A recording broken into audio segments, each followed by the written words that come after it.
Shalom Bapak Ibu. Selamat pagi, selamat beribadah. Mari kita buka hati kita persiapkan tubuh jiwa kita. Kita akan mulai ibadah pada pagi hari ini.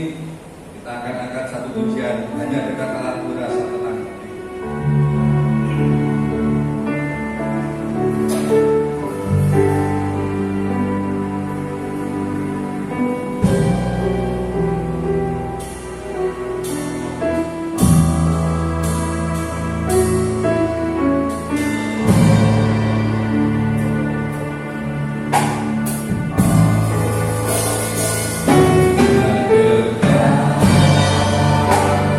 Ah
untuk memuji dan memuliakan nama-Mu ya Tuhan. Mulai awal pertengahan hingga akhir dari ibadah ini Tuhan, biarlah kami serahkan ke dalam tangan kuasa-Mu Bapa. Biarlah Roh Kudus yang memimpin kami Tuhan. Terima kasih Tuhan Yesus. Terima kasih Tuhan. Kami siap untuk mulai ibadah pada pagi hari ini Tuhan.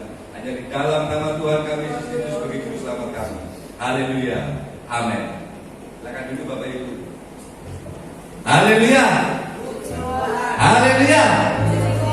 Kita adalah umat pemenang. Lebih dari pemenang. Segala perkara dapat bertanggung di dalam Dia. Kita akan angkat satu pujian. Lebih dari pemenang.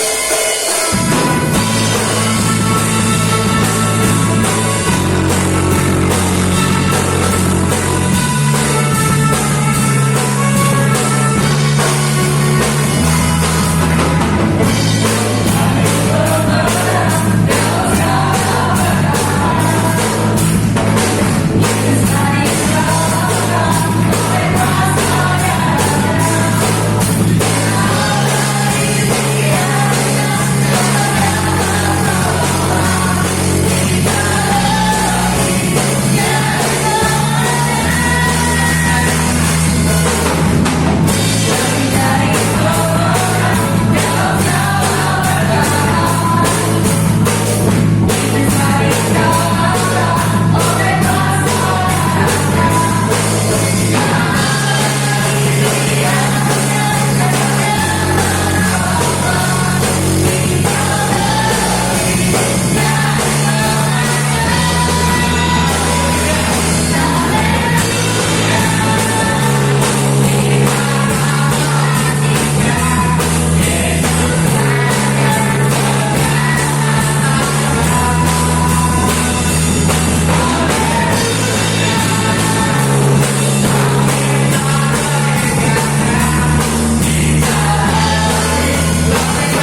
setia-Mu yang tak berkesudahan. Tuhan sudah sediakan bagi kami kasih yang berlimpah-limpah. Terima kasih Bapa buat rahmat-Mu yang baru pagi hari ini. Melalui persekutuan kami, Tuhan, kami dapat menikmati kasih setia-Mu yang sungguh indah, hadirat-Mu yang sungguh indah pada pagi hari ini, Tuhan. Terima kasih Bapa, terpujilah nama-Mu. Terima pujian penyembahan kami pagi ini. Dan kami mendengarkan firman Tuhan. Roh Kudus menolong kami, Roh Kudus mengurapi kami semua, baik umat-umat baik kami, Tuhan. Biar pemberitaan firman Allah pagi hari ini dapat menguatkan, dapat menumbuhkan iman, menyembuhkan, bahkan memperbaharui kehidupan kami. Karena kami tahu firman itu adalah Allah itu sendiri. Terima kasih Tuhan, terpujilah nama-Mu. Dalam nama Tuhan Yesus Kristus kami siap dengarkan firman Tuhan. Haleluya, amin. Puji Tuhan. Silakan duduk Bapak Ibu. Selamat pagi semuanya. Puji Tuhan ya, pagi hari ini kembali kita datang kepada Tuhan. Biarlah kehadiran kita tidak hanya sekedar rutinitas ya. Bukan kebiasaan hari Minggu ke gereja, tidak hanya seperti itu, tapi ada satu keinginan, ada satu kerinduan dalam hati kita. Aku ingin bertemu Yesus, amin. Aku ingin mendengarkan firman Allah. Aku ingin bersekutu dengan Tuhan Yesus ya. Sehingga kehadiran kita tidak akan sia-sia. Tapi biarlah pagi hari ini kita bisa menikmati hadirat Allah. Kita buka Alkitab kita di dalam Yohanes pasal 15 ayat yang 9 sampai yang 17. Tapi kita akan baca kita akan baca sama-sama ayat 13, 14, 15 saja. Saudara yang sudah dapat, saya persilakan untuk bangkit berdiri sekali lagi menghormati pembacaan firman Allah yang pertama. Yohanes pasal 15 ayat 13, 14, 15. Saudara perhatikan, saya akan bacakannya. Yohanes 15, 13, 14, 15. Tidak ada kasih yang lebih besar daripada kasih seorang yang memberikan nyawanya untuk sahabat-sahabatnya. Kamu adalah sahabatku jikalau kamu berbuat apa yang kuperintahkan kepadamu. Aku tidak menyebut kamu lagi hamba, sebab hamba tidak tahu apa yang diperbuat oleh tuannya. Tetapi aku menyebut kamu sahabat, karena aku telah memberitahukan kepada kamu segala sesuatu yang telah kudengar daripada Bapa-Ku. Amin. Silakan duduk. Puji Tuhan, Bapak Ibu yang saya kasih dalam nama Tuhan Yesus Kristus. Saya beri judul sahabat Allah ya. Kita sahabatnya Yesus. Pada pagi hari ini kita melihat menjadi sahabat Yesus, menjadi sahabat Allah. Dari ayat-ayat yang kita baca, kalau saya katakan dari 9 tadi, saya akan ulangi ya. Seperti Bapa telah mengasihi aku, demikianlah juga aku telah mengasihi kamu. Tinggallah di dalam kasihku itu. Jikalau kamu menuruti perintahku, kamu akan tinggal dalam kasihku, seperti aku menuruti perintah Bapa-Ku dan tinggal dalam kasihnya. Semuanya itu kukatakan kepadamu, supaya sukacitaku ada dalam kamu dan sukacitamu menjadi penuh. Inilah perintahku, yaitu supaya kamu saling mengasihi, seperti aku telah mengasihi kamu. Tidak ada kasih yang lebih besar daripada kasih seorang yang memberikan nyawanya untuk sahabat-sahabatnya. Kamu adalah sahabatku jikalau kamu berbuat apa yang kuperintahkan kepadamu. Sampai di sini dulu. Bapak Ibu yang saya kasih dalam nama Tuhan Yesus Kristus, sahabat tentu semua punya temannya. Bahkan sahabat itu terkadang melebihi daripada saudara kita sendiri, melebihi daripada orang tua kita sendiri. Saya punya sahabat. Ketika saya SMA, saya punya seorang sahabat yang kemana kalau di sekolah, teman sekolah ya, di mana saya berada, dia sudah ada di situ. Hampir-hampir ya, ke kamar mandi pun kami barengan. Tidak hanya ke kantin, tidak hanya perpustakaan, tetapi kamar mandi pun sama-sama. Tentu pernah saudara alami hal-hal seperti itu ya. Nah, kemudian seorang sahabat itu, Bapak Ibu, terkadang saudara kita tidak ceritakan apa yang menjadi isi hati kita. Apa yang menjadi rahasia pribadi kita itu kita tidak ceritakan kepada orang tua yang ada yang seharusnya tempat yang paling dekat dengan kita, atau kakak kita atau adik kita. Tetapi yang menjadi sahabat kita, yang mungkin tidak ada hubungan darah dengan kita, kita bisa mencurahkan isi hati kita sampai hal-hal yang pribadi, sampai hal-hal yang orang lain tidak tahu. Mungkin itu menjadi rahasia kita, tetapi karena orang itu adalah sahabat kita, kita menceritakan isi hati kita kepada dia. Nah, itu adalah sahabat. Kita akan lihat ayat yang 14 dulu ya. Kamu adalah sahabatku. Kamu ini karena ini pembicaraan Yesus dengan murid-muridnya ya. Kamu adalah sahabatku jikalau kamu berbuat apa yang kuperintahkan kepadamu. Sahabat Allah, sahabat Yesus. Yesus memberikan satu syarat, satu kriteria ya, menjadi sahabat Yesus itu dikatakan kamu adalah sahabatku bila kamu akan menjadi sahabatku kalau engkau melakukan, jikalau kamu berbuat apa yang kuperintahkan kepadamu. Berarti orang yang datang ke gereja belum tentu menjadi sahabatnya Allah kalau dia tidak melakukan firman Allah.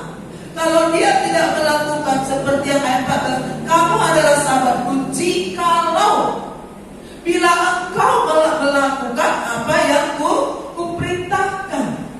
Apa yang diperintahkan Yesus? Perhatikan Yohanes 15 ayat 17. Inilah perintahku kepadamu, kasihilah seorang akan yang lain. Perhatikan ayat 12. Inilah perintahku, yaitu supaya kamu saling mengasihi seperti aku telah mengasihi kamu. Firman Tuhan katakan kamu, saya dan saudara akan menjadi sahabat Yesus kalau kita menuruti perintah Yesus. Apa perintah Yesus itu? Adalah mengasihi seorang akan yang lain seperti. Jadi standarnya itu adalah seperti kasih Yesus. Bukan ukurannya kasih sayang kepada saudara, tidak. Bukan ukurannya kasih sayang kepada anak saya, tidak. Karena kasih kita manusia ini adalah terbatas. Tetapi Yesus mengatakan kamu akan menjadi sahabatku kalau kamu melakukan perintahku, yaitu mengasihi seorang akan yang lain seperti Yesus mengasihi kita. Seperti Yesus mengasihi kita. Jadi berat ya menjadi sahabat Yesus itu. Berat apa enggak? Harus melakukan perintahnya, itu yang diberikan Yesus. Syaratnya supaya kita menjadi sahabatnya. Menjadi sahabat Yesus, melakukan perintahnya, yaitu saling mengasihi sesuai dengan dikatakan ayat 12, seperti aku telah mengasihi kamu. Ukurannya, standar itu adalah ukuran kasih Yesus. Seperti Yesus sudah mengasihi saya dan saudara. Bukan ukurannya kasih seorang pendeta kepada jemaatnya, tidak. Bukan ukurannya kasih orang tua kepada anak, tidak. Tetapi seperti kasih Yesus, seperti aku telah mengasihi kamu. Seperti Yesus sudah mengasihi murid-muridnya, seperti Yesus sudah mengasihi kita, itulah ukuran kasih yang perlu kita lakukan sebagai sahabat Allah. Memang terasa berat, tetapi itulah kehendak Tuhan dalam kehidupan kita. Nah, sekarang kita lihat ukuran seperti apa. Kita masih dalam Yohanes pasal 15. Dikatakan seperti apa sih kasih sahabat yang menurut Tuhan Yesus. Perhatikan yang pertama adalah ayat yang ke-13. Tidak ada kasih yang lebih besar daripada kasih seorang yang memberikan nyawanya untuk sahabat-sahabatnya. Jadi kasih yang menurut Yesus, ukuran Yesus itu adalah kasih seorang yang memberikan nyawanya untuk sahabat-sahabatnya. Firman Tuhan katakan banyak orang yang mau mati untuk orang yang baik. Artinya baik menurut ukuran orang itu, tetapi yang benar belum tentu ada orang. Nah, saudaraku, jadi yang dikatakan Yesus adalah kamu harus saling mengasihi seperti aku mengasihi kamu. Seperti apa kasih sahabat yang dimaksud Yesus adalah tidak ada kasih yang lebih besar daripada kasih seorang yang memberikan nyawanya kepada sahabat-sahabatnya. Mari kita baca Roma pasal 5. Saudara jangan tutup Yohanes ya. Roma pasal yang kelima ayat 7 sampai yang ke-8. Roma pasal 5 ayat 7 dan 8.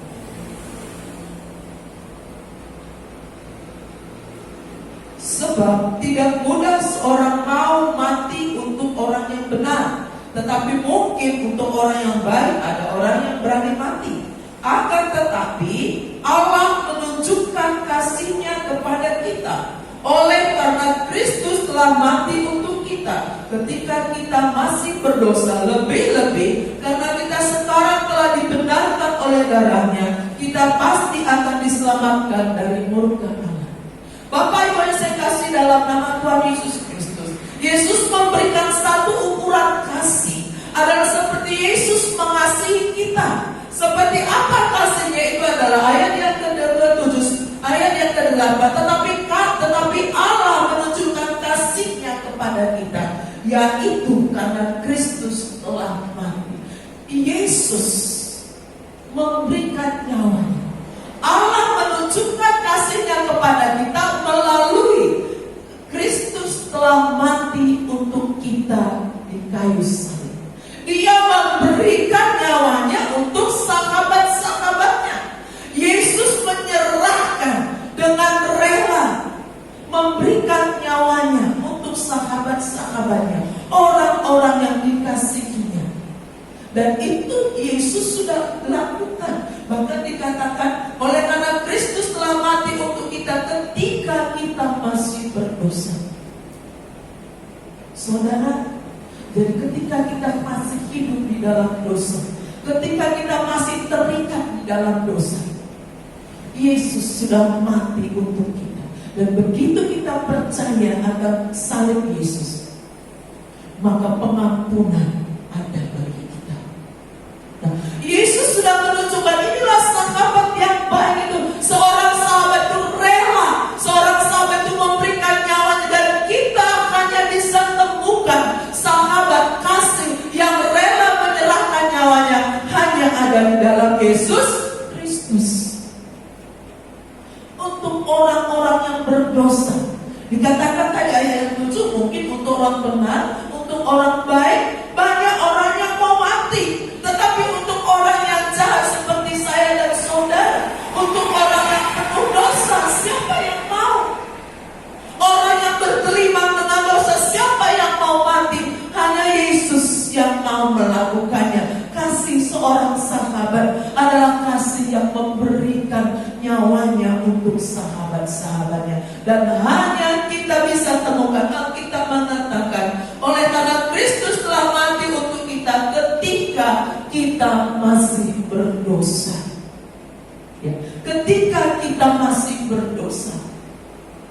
Untuk orang baik mungkin banyak orang mempertaruhkan nyawanya.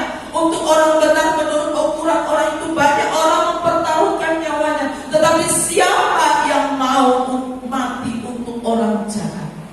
Siapa yang mau mati untuk orang yang penuh dengan dosa? Tetapi Alkitab mengatakan Kristus telah mati untuk kita ketika kita masih berdosa. Sungguh indah kasih Yesus. Dan hanya bisa kita temukan di dalam Yesus. Kasih yang menyerahkan. Yesus itu adalah sahabat yang baik. Nah, kemudian kita lanjutkan Bapak Ibu. Yohanes 15 ayat yang ke-15. Yohanes 15 ayat 15. Aku tidak menyebut kamu lagi hamba, sebab hamba tidak tahu apa yang diperbuat oleh tuannya. Tetapi aku menyebut kamu sahabat, karena aku telah memberitahukan kepada kamu segala sesuatu yang telah kudengar daripada Bapa. Sahabat, ya, seperti awal saya katakan tadi, orang tua kita, adik kakak kita nggak mau curhat sama mereka. Hal-hal yang pribadi itu kita nggak tahu. Tapi sama sahabat itu kita menyatakan isi hati kita. Kita mau tahu hal-hal yang rahasia. Saya ada rahasia dalam hidup saya. Saya ceritakan sama sahabat saya. Sahabat itu tempat mencurahkan isi hati. Kalau di dalam ayat 15 kata, aku tidak menyebut kamu hamba, karena hamba tidak tahu apa yang diperbuat oleh tuannya. Majikan dengan anak buah saja ada batasan. Jangan kalau seorang majikan akan mencurahkan hal-hal pribadi, dia ceritakan sama anak buahnya. Jarang. Mungkin ada, ya, mungkin ada. Kalau hubungan mereka mungkin sudah lama, ini anak buah sudah mungkin asisten saudara di rumah tangga, sudah lama tinggal serumah, ya, puluhan tahun, maka ini bukanlah kita menganggap mereka bukan lagi sekedar asisten, tetapi adalah seorang sudah menjadi teman. Maka apa yang menjadi persoalan kita utarakan sama orang ini. Nah, tetapi Yesus berkata, aku tidak menyebut kamu hamba. Yesus menjadikan kita sebagai sahabatnya. Yesus menjadikan kita sebagai orang dekatnya. Sehingga dia mengatakan, karena aku telah memberitahukan kepada kamu segala sesuatu yang kudengar daripada Bapa. Memang ketika Yesus masih hidup dalam dunia, maka dia apa yang dia dapat dari Bapa di surga, dia beritahukan kepada murid-muridnya, juga kepada saya dan saudara. Yesus memberitahukan tentang kerajaan Allah, bukan? Bagaimana kerajaan Allah, kerajaan surga itu seperti apa? Bahwa kerajaan di surga itu ada sukacita, tidak ada tangisan. Bahkan Yohanes 14 dia berkatakan, di rumah Bapakku banyak tempat. Bukan ayat Yohanes pasal 14 dia berkata, di rumah Bapakku banyak tempat loh. Jadi kamu jangan khawatir, jangan gelisah hatimu di sana. Mengapa dia berkata seperti itu? Karena Yesus berasal dari surga. Saya nggak bisa bilang dari surga, oh di sana Bapakku ada tempat, karena saya tidak berasal dari situ, saya tidak tahu. Tapi setelah Yesus memberitahu rahasia Bapa di surga kepada kita melalui firman-Nya, kita tahu rahasia kerajaan surga. Bahwa di surga tidak ada tangisan. Dia beritahukan. Bahkan rahasia kedatangan yang kedua kali pun dia katakan sama kita. Tidak ada yang tahu tanggal, tempat, jam, hari, tahun, tidak ada yang tahu. Tapi tanda-tandanya dia kasih tahu sama kita. Bahwa akan ada gempa bumi, bahwa akan ada perang, kelaparan, penyakit. Itulah tanda-tanda kedatangan Yesus kedua kali. Apa yang Yesus dengar dari Bapaknya, dia beritakan kepada kita. Itu sahabat. Dan kita temukan dalam Yesus. Kita bisa mencurahkan isi hati kita kepada Yesus. Karena kita sudah dijadikan sahabat. Dia katakan, kamu bukan lagi hamba, tapi kamu sahabatku loh sekarang. Yesus sudah jadikan kita sahabatnya. Ingat yang pertama tadi kriterianya adalah kalau engkau mengasihi sesamamu, ya. Kalau engkau mengasihi sesama, maka engkau sahabatku. Maka Yesus sudah jadikan kita sahabatnya. Yesus memberitahukan ada, kita pun dari pihak kita pun kita bisa mencurahkan isi hati kita sebagai sahabat. Apa yang mendalam hatimu, Tuhan tahu. Yesus itu siap mendengar. Satu kisah di dalam Kejadian pasal yang coba kita lihat dalam Kejadian pasal 18. Sungguh luar biasa, karena hal-hal yang belum terjadi pun Tuhan kasih tahu kepada sahabatnya. Kejadian pasal yang ke-18 ayat yang ke-17.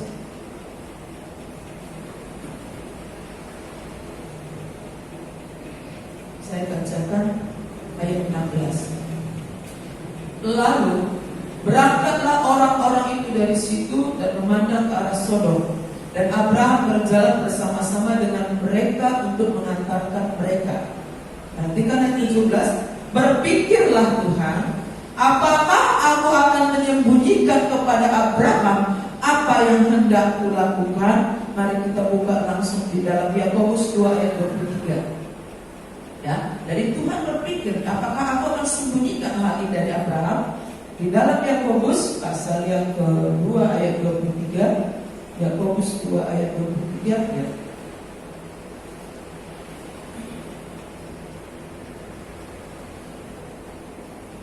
Dengan jalan demikian genaplah nas yang mengatakan, lalu percayalah Abraham kepada Allah, maka Allah memperhitungkan hal itu kepadanya sebagai kebenaran. Karena itu Abraham disebut sahabat Allah.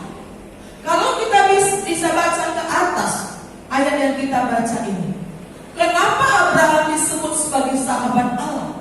Adalah karena ketaatannya, karena ketundukannya kepada kehendak Allah, kepada perintah Allah. Tentu saudara ingat bagaimana ketika Tuhan Allah memerintahkan kepada Abraham, Abraham bawa anakmu Ishak ke Gunung Moria, jadikan menjadi korban bakaran di Gunung Moria. Kita tidak menemukan Abraham berbantah-bantah. Abraham tidak bilang, oh Tuhan, ini kan anak satu-satunya yang Engkau berikan, yang Engkau janjikan menjadi penerus keturunanku. Tuhan berjanji bahwa saya akan menjadi bangsa yang besar. Loh, sekarang Tuhan kenapa ambil ini? Kita tidak temukan bahwa Abraham berbantah-bantah. Tetapi ketika Tuhan memerintahkan Abraham, Abraham, ambil anak yang Engkau kasih. Tuhan berbicara kepada Abraham, ambil anak yang kau kasih. Tuhan tahu kalau Abraham itu mengasihi Ishak, anak tunggal, anak satu-satunya yang dijanjikan sebagai penerus keturunan Abraham. Tuhan sudah berbicara kepada Abraham, berjanji bahwa dia akan menjadi bapa banyak bangsa yang besar. Keturunannya tidak akan bisa dihitung seperti pasir di laut, seperti bintang di langit. Loh, sekarang kok suruh dikorbankan? Tetapi Abraham taat, membawa anaknya, ya, membawa anaknya berjalan beriringan dengan anaknya, dengan pembantunya membawa kayu bakar. Dan ketaatannya itu kepada perintah Allah, ya. Kalau kita melakukan perintah Allah, itulah yang dia disebut ayat 23 tadi. Karena itu Abraham disebut sahabat Allah. Abraham disebut sebagai sahabat Allah.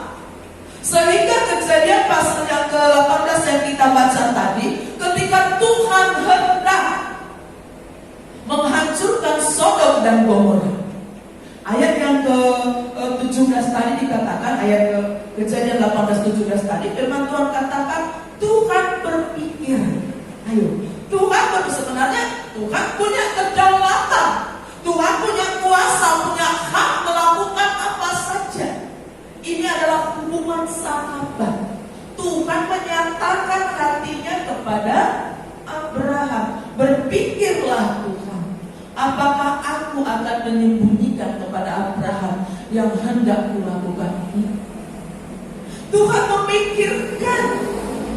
memikirkan perasaan Abraham juga.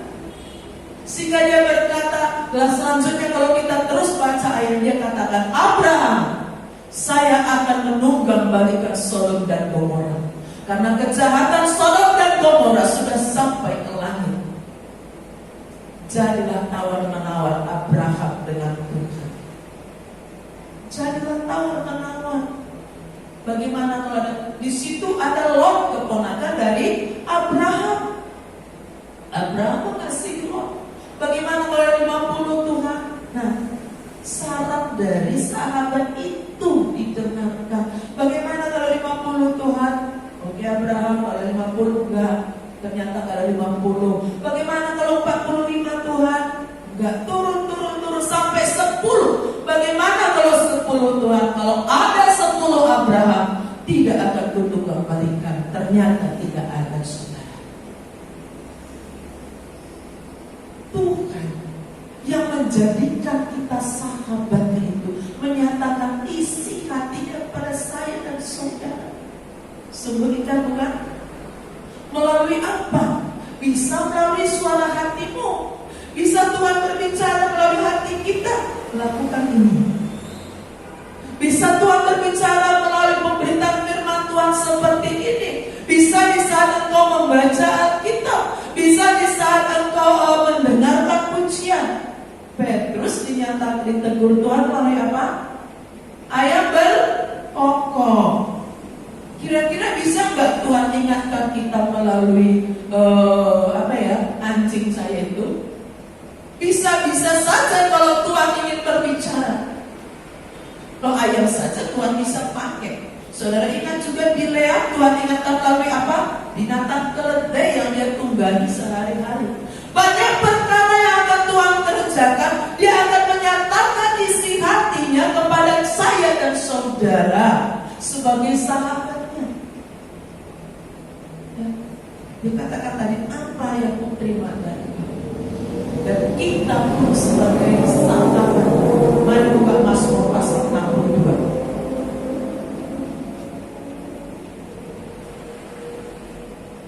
Mazmur pasal 62.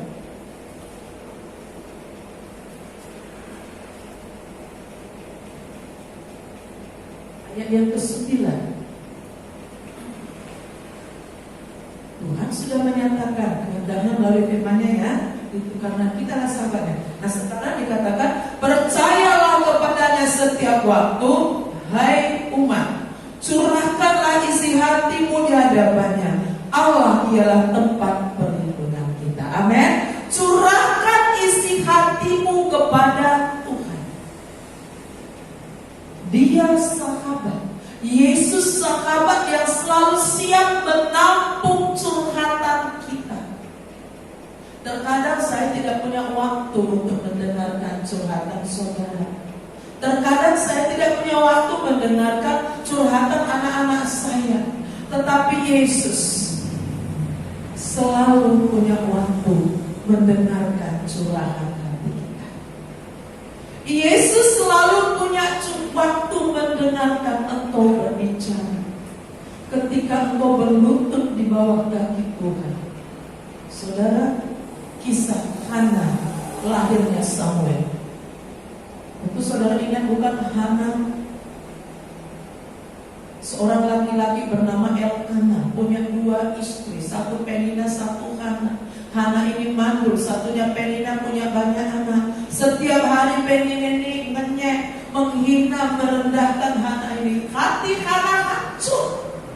Ketika dia datang kepada suaminya, apa kata suaminya? Hana, bukankah lebih berharga saya daripada 10 anak laki-laki untukmu, Hana? Hati Hana tambah hancur. Benar, memang bojo itu lebih utama dari anak. Tapi lek bendino di Pulau ya hancur hati. Hana mengambil satu tindakan, datang kepada Tuhan, mencurahkan isi hatinya. Apa yang dia rasakan, dia curahkan di kaki Tuhan. Dia waktu mereka datang ke Silo mempersembahkan persembahan kepada Tuhan, dia datang ke bait Allah. Ada di situ hamba Tuhan, yaitu namanya Imam Eli, tetapi dia bersujud di bawah kaki Tuhan. Alkitab menuliskan, saudara, hanya air mata. Dia menangis terseduh-seduh di bawah kaki Tuhan. Mulutnya hanya komat kami, tidak ada suara. Tetapi Tuhan Maha tahu apa yang kau curahkan di kaki Tuhan Yesus. Sebagai sahabat, dia punya waktu menerima, mendengarkan apa yang kau curahkan. Imam Eli berkata, seorang hamba Tuhan berkata, hei wanita mabuk, ini masih siang, kenapa kamu sudah mabuk? Hati Hana yang hancur, hanya Yesus, hanya Tuhan yang tahu. Ketika dia duduk di bawah kaki Tuhan, hanya meneteskan air mata, terseduh-seduh dengan tangisan yang sangat. tidak bisa ngomong apa-apa lagi. Nah, kita mengatakan hanya bibirnya saja yang bergerak. Tidak ada kata-kata lagi yang bisa dia ucapkan. Hati yang hancur. Seorang sahabat hatinya hancur, dia curahkan, dia curhat. Bapak Ibu yang kasih dalam nama Tuhan Yesus Kristus, Tuhan Yesus selalu punya waktu mendengarkan engkau. Datang kepadanya, curahkan isi hatimu. Segala kegalauan yang ada dalam hatimu, curahkan di hatimu. Mungkin hamba Tuhan tidak memahami seluruh persoalanmu, tetapi lihat, Yohanes tadi berkata bahwa aku menjadikan engkau sahabat. Yesus menjadikan kita sahabat. Aku yang memilih kamu, bukan kamu yang memilih aku. Sungguh luar biasa. Yesus itu adalah sahabat yang setia. Ayat satu ayat lagi di dalam Amsal pasal 17 ayat 17.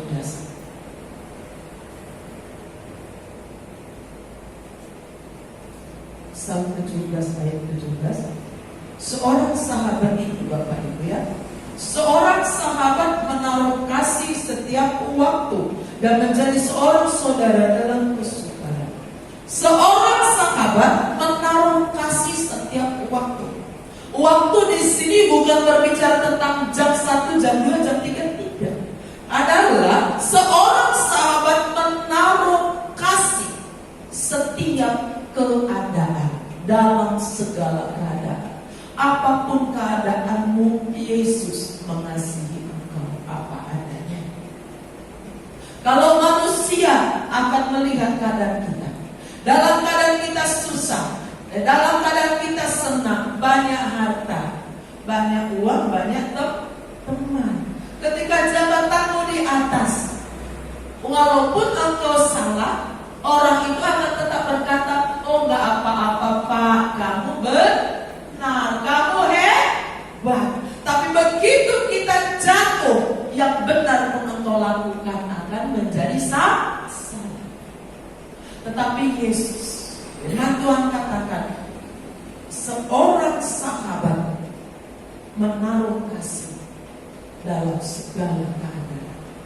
Engkau sakit, engkau sehat, kita susah, kita senang, Yesus ada. Amin. Dalam setiap keadaan Tuhan Yesus ada. Ketika Maria dan Marta kehilangan Lazarus, adik mereka satu-satunya, Yesus datang sebagai sahabat menghiburkan mereka. Ketika Zakheus, orang berdosa yang dihindari oleh semua orang, Yesus datang kepada Zakheus. Ya, orang kusta yang dihindari orang.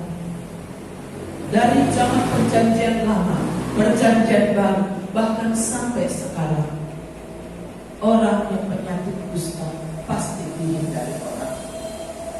Tetapi Yesus tidak. Berapa banyak yang disembuhkan oleh Yesus orang berpenyakit kusta. Bahkan ada yang dijamah langsung sama Yesus. Bagi dunia engkau menjijikkan, bagi dunia orang sakit kusta adalah najis. Tetapi bagi Yesus, setiap orang itu berharga. Karena itulah dia katakan tadi, Kristus telah mati selama kita masih berdosa. Orang yang sakit corona sekarang ini dekati apa? Dihindari secara fisik, saudara ya. Tapi jangan sampai ada saudara yang kena corona sampai saudara enggak mau nanti berhubungan sama mereka. Kalau secara fisik selama mereka memang seperti itu ya, untuk kebaikan.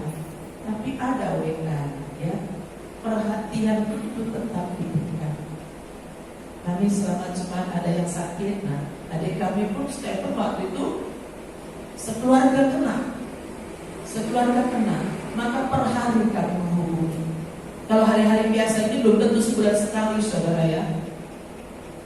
Kalau nggak ada apa-apa itu belum tentu sebulan sekali. Paling cek di di grup keluarga sudah ada namanya grup Sule, paling di situ saja. Tapi ketika mereka sakit, ya, kami telepon, kami video call, setiap malam kami ajak berdoa.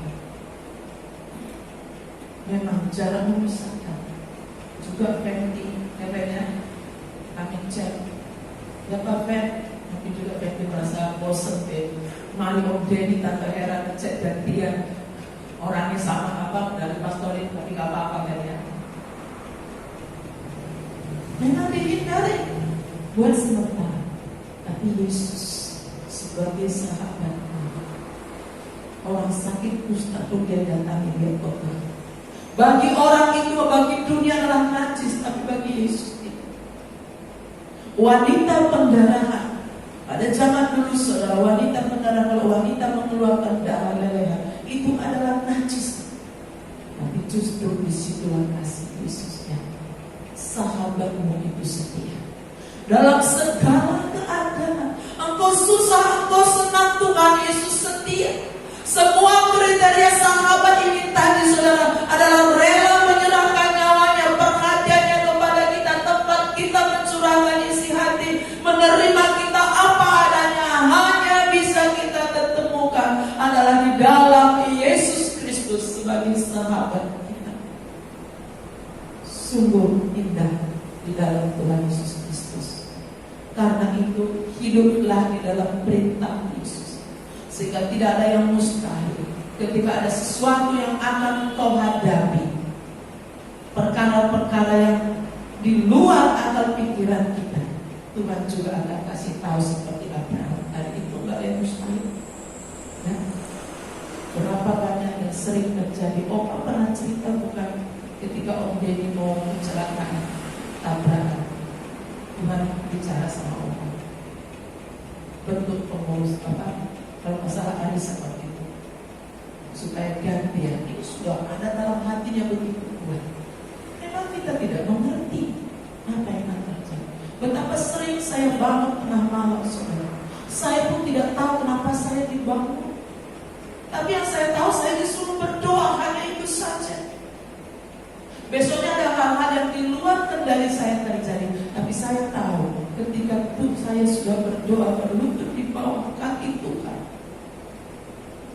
Doa itu adalah persiapan menghadapi banyak perkara. Tuhan menyatakan isi hatinya kepada saya dan saudara.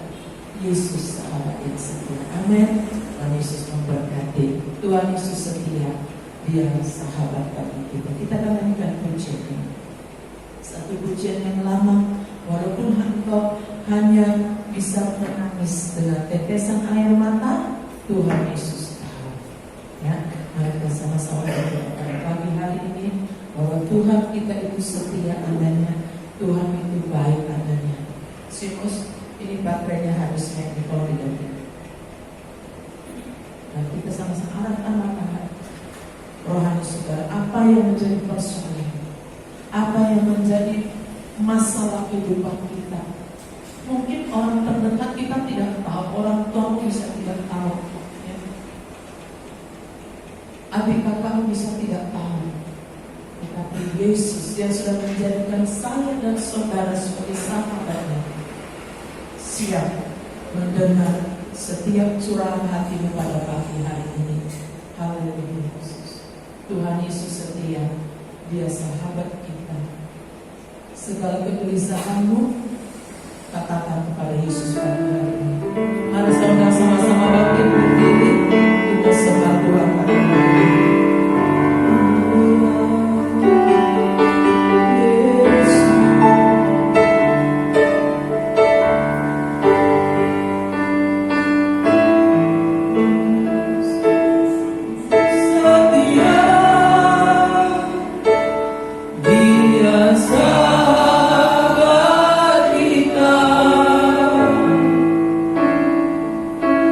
Da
sudah dijadikan sahabat oleh Tuhan Yesus, kita bisa mencurahkan isi hati kita kepada Yesus setiap saat, setiap waktu.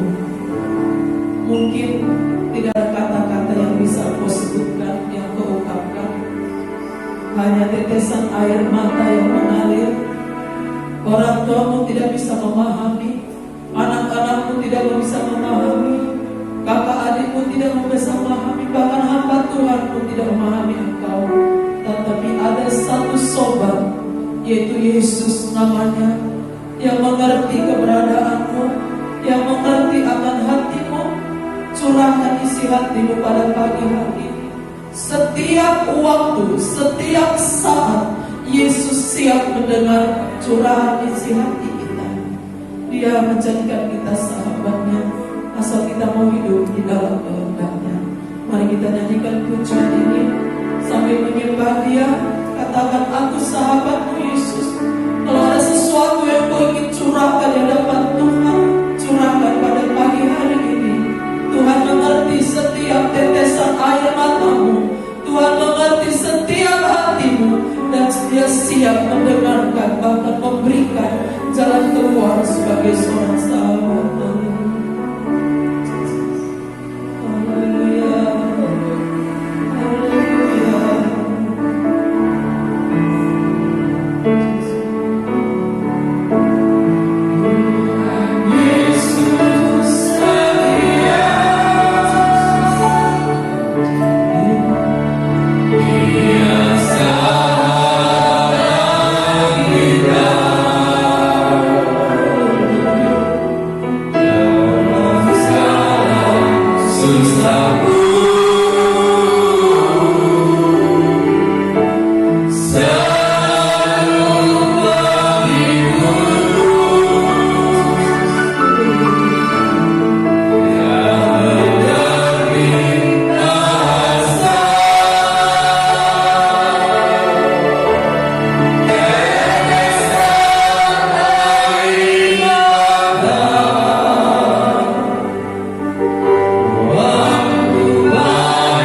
Haleluya.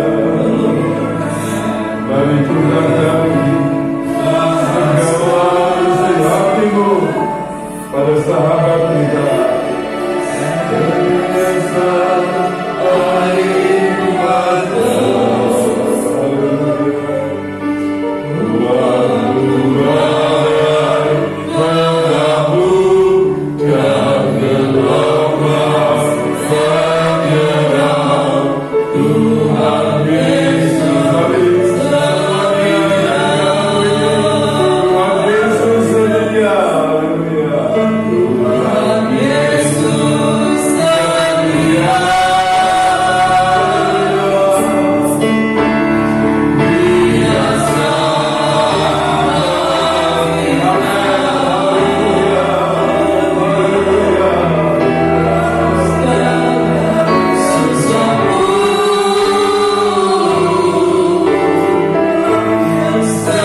surga.